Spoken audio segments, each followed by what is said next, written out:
Chapter 3 red. Chang कहता है, क्या तुम अपने न्यू आइडेंटिटी को एक्सपीरियंस नहीं करना चाहते? ये सुन के यू हैरान हो जाता है। फिर भी वो चैंग का हाथ पकड़ लेता है। वो सोच रहा था अभी बहुत कुछ पता करना बाकी है और हो सकता है कि इस पर्सन के पास सारे जवाब हो। तभी चैन को महसूस होता है कि उसके ऊपर कुछ तो गिरने वाला है, इसीलिए वो अपना सर साइड कर लेता है एंड वो चीज जाके लगती है यू को। इससे यू को बहुत ही ज्यादा दर्द होने लगता है। चैंग कहता है, मुझे फील हो रहा था कुछ तो आ रहा था। वो क्रिएचर विंडो की मदद से अंदर आ नहीं पा रहा था, इसीलिए वो एक लिक्विड थ्रो करता है। उस लिक्विड से बचने के लिए यू चैंग का इस्तेमाल करता है एज ए शील्ड। वो लिक्विड बहुत ही ज्यादा चिपचिपा था। वो क्रिएचर घर के अंदर आने की कोशिश कर रहा था। यू कहता है, मुझे भी लगा कि कुछ आने वाला था। वो क्रिएचर अचानक से घर के अंदर एंटर करता है। उसके अटैक से वो दोनों पीछे हटने लगते हैं। यू सोच रहा था, मुझे अपना बॉडी बहुत ही लाइट फील हो रहा है, जबकि कल मैं खड़ा भी नहीं हो सकता था। चैंग अपना मैजिक यूज करता है, जिसकी वजह से उसके हाथों में एक रेड कलर का वेपन अपीयर हो जाता है। देन चैंग उस क्रिएचर के पास जाते हुए कहता है, मैं तुम्हें कुछ एडवाइस देना चाहता हूँ। देन वो आगे कहता है, तुम्हें एक जगह पे रहना होगा, तुम्हें बिल्कुल भी मूव नहीं करना है एंड तुम्हें कोई भी अननेसेसरी चीज नहीं करनी है। ये सुन के यू कोई भी रिप्लाई नहीं देता है। वो क्रिएचर चिल्लाते हुए चैंग के ऊपर हमला करने के लिए आगे बढ़ता है, पर चैंग उसका हाथ काट देता है। देन वो क्रिएचर दूसरे हाथ से पत्थर उठाता है एंड चैंग के ऊपर हमला करने लगता है। चैंग उसका अटैक को ब्लॉक करते हुए सोच रहा था, ये बहुत ही ज्यादा ट्रबलसम है। इधर हमें यू को दिखाया जाता है। वो स्टिक पकड़ के छत के ऊपर खड़ा हुआ था। वो उन दोनों को फाइट करते हुए देख रहा था। अभी उसे याद आता है, चैंग ने कहा था जियांट बेबीज ह्यूमन है, जो अभी इविल क्रिएचर में बदल चुके हैं। देन यू सोचता है, ये ह्यूमन ऐसे कैसे बन सकता है? उसे याद आता है, इसी क्रिएचर ने उसके दोस्त को खाया था। वो सोचने लगता है, ह्यूमंस भला ऐसी चीजें कैसे कर सकते हैं? देन वो आगे सोचता है, उस समय पे मेरे पास कोई भी पावर्स नहीं थी, मैं बस हेल्पलेसली ये सब कुछ देख रहा था। पर अभी उसका बॉडी बदल चुका है। वो क्रिएचर कितना भी स्ट्रॉन्ग क्यों ना दिखे, ह्यूमंस की तरह ही उसके पास भी कोई वीकनेस जरूर होगा। यू को लगता है उसका हार्ट उसके लिए वीक पॉइंट होगा, इसीलिए वो उसके ऊपर अटैक करने के लिए आगे बढ़ता है। ये देख के चैंग बहुत ही ज्यादा सरप्राइज हो जाता है। यू चिल्लाने लगता है, अब तुम मरने वाले हो, पर वो इविल क्रिएचर उसकी तरफ तुरंत मुड़ जाता है एंड अपना मुंह खोल देता है। ये देख के यू बहुत ही ज्यादा शॉक में था। वो डायरेक्ट क्रिएचर के मुंह के अंदर गिरता है। चैंग तुरंत अपना मैजिक यूज करके उस क्रिएचर के सर के 2 टुकड़े कर देता है। उस क्रिएचर के मुंह के अंदर यू बिल्कुल सही सलामत था, पर इधर चैंग को बहुत ही ज्यादा चोट लग चुका था। यू कफ करते हुए क्रिएचर के मुंह से बाहर निकलता है। तभी चैंग उसके बाल को जोर से पकड़ लेता है एंड उसे दूर पटक देता है। इससे यू बहुत ही ज्यादा गुस्सा हो जाता है। चैंग कोल्ड वॉइस में बोलता है, क्या मैंने तुम्हें एडवाइस नहीं दिया था? Chapter 4 burden. यू गुस्से से उसके ऊपर अटैक करने के लिए आगे बढ़ता है, पर चैंग उसे ब्लॉक कर देता है और उसे जोर का किक मारता है। चैंग उसके सर पे पैर रखते हुए कहता है, मैं उन लोगों को बर्दाश्त नहीं कर सकता जो सोचते हैं कि वो बहुत ही ज्यादा चालाक हैं। तुम मुझे हर्ट नहीं कर पा रहे हो, पर तुमने कैसे सोच लिया कि तुम जियांट बेबी को मार सकोगे?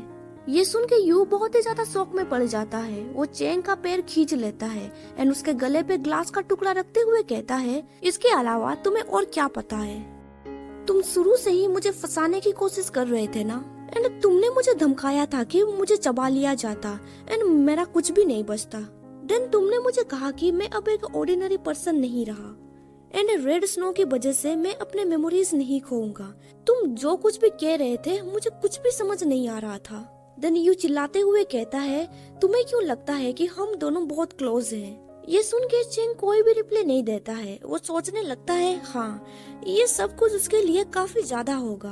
उससे जवाब पाने के लिए यू उसे ही देख रहा था, पर तभी चैंग स्माइल करता है। ये देख के यू को कुछ समझ में नहीं आता है। चैंग उसे कहता है, जब पोजीशन की बात आती है मैं टॉप में रहना पसंद करता हूँ। देन चैंग उसका हाथ पकड़ते हुए कहता है, ये कितनी दुख की बात है, अब तुम पूरी तरह से गंदे हो चुके हो। देन चैंग उसका फिंगर लिक करते हुए कहता है, मुझे साफ सुथरा पसंद है। ये सुन के यू हैरान हो जाता है और कहता है, क्या?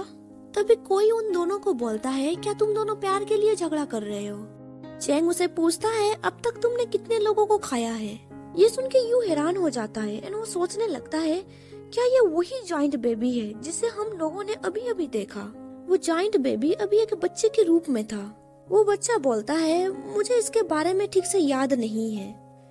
मुझे याद आ रहा है वो सब लोग मेरे चारों तरफ आर्ग्यू कर रहे थे।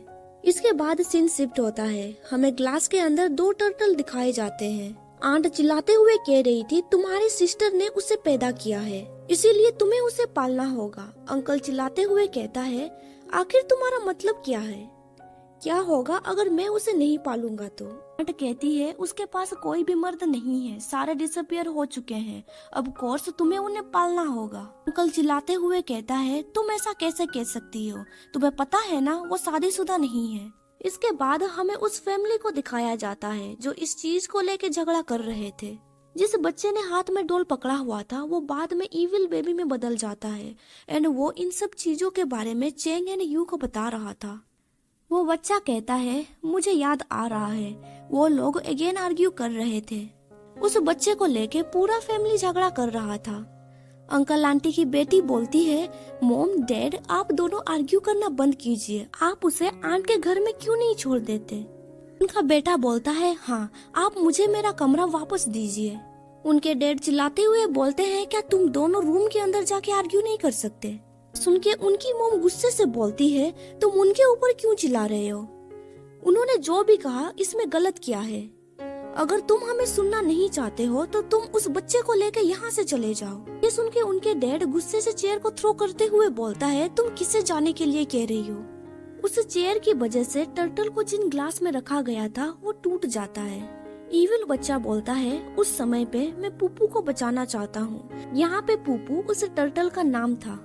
एक टर्टल तो मर जाता है, वो दूसरे टर्टल को बचाने की कोशिश करता है जिसकी वजह से उसके हाथों में चोट लग जाती है। पर उन फैमिली मेंबर्स का झगड़ा अभी तक खत्म नहीं हुआ है। उनके झगड़े से इस बच्चे के ऊपर इफेक्ट पड़ रहा था। वो लोग कहा करती है कि तुम एक बर्डन हो।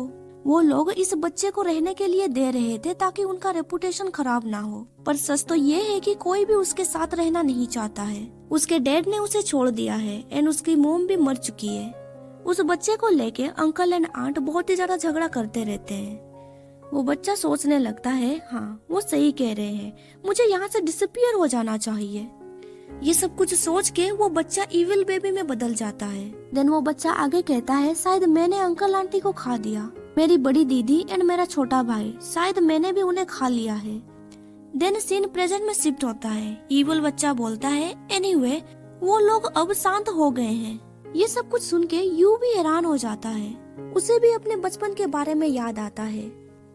यू का आंट बोलती है, तुम कब तक उसका ध्यान रखते रहोगे? यू का अंकल कहता है, तब तक जब तक कि वो अडोल्ट ना हो जाए। आंट कहती है, जरा उसकी तरफ देखो, क्या तुम्हें लगता है कि जब वो अडोल्ट हो जाएगा वो अकेले सरवाइव कर सकेगा? अंकल कहता है, मुझे उसे देख के दुख लगता है क्योंकि उसके पेरेंट्स गुजर चुके हैं। आंट बोलती है, मुझे पता है ये बहुत ही दुख की बात है, मैं अपना लाइफ किसी दूसरे बच्चे को पालने में क्यों लगाऊंगी?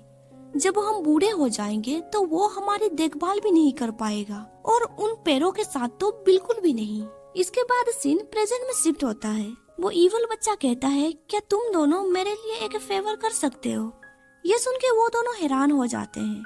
कुछ देर के बाद हमें उस छोटे से बच्चे का घर दिखाया जाता है। वहाँ पे चारों तरफ खून की छींटें पड़ी हुई थी। यू वहाँ पे कुछ ढूंढ रहा था। चेंग उसे कहता है वो मर चुका है। मरे हुए लोगों को कुछ भी पता नहीं रहता है। यू कहता है इसका मतलब ये हुआ कि मरे हुए लोगों के विश से तुम्हें कोई लेना देना नहीं है। ये सुन के चेंग कहता है तुम कितने अच्छे पर्सन हो। देन चेंग उसके करीब जाके कहता है, अच्छे लड़के सुनो, क्या तुम्हें याद है उस इविल बेबी ने 4 जिंदा लोगों को खा लिया था? हमें उसकी बोरिंग विश को पूरा करने में मदद क्यों करनी चाहिए? यू सोचने लगता है उसके फैमिली मेंबर कह रहे थे कि वो उनके लिए एक बर्डन है। तुम यहाँ पे बिलोंग नहीं करते हो एंड तुम कहीं भी बिलोंग नहीं कर सकते। वो लोग उसे इसीलिए एक्सेप्ट कर रहे थे ताकि वो अपना रेपुटेशन बचा के रख सके, जबकि सच तो ये था कि कोई भी उसके साथ रहना नहीं चाहता था। तभी चेंग कहता है, बाय द वे उस जियांट बेबी ने तुम्हारे दोस्त को भी खा लिया था। ये सुन के यू कोई भी रिप्लाई नहीं देता है। चेंग उसे कहता है, क्या तुम इसके बारे में भूल गए?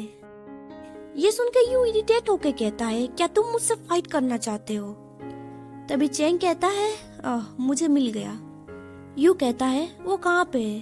पर चेंग उसे कुछ भी नहीं कहता है। उसे इस तरह से परेशान देख के उसे मजा आ रहा था। यहाँ पे चैप्टर खत्म हो जाता है। वीडियो पसंद आया तो लाइक कर दीजिए और आगे का स्टोरी जानने के लिए मेरे चैनल को सब्सक्राइब कर दीजिए और साथ ही बेल नोटिफिकेशन ऑन कर दीजिए ताकि आपको मेरा हर वीडियो का नोटिफिकेशन मिल सके। Thank you for watching my videos.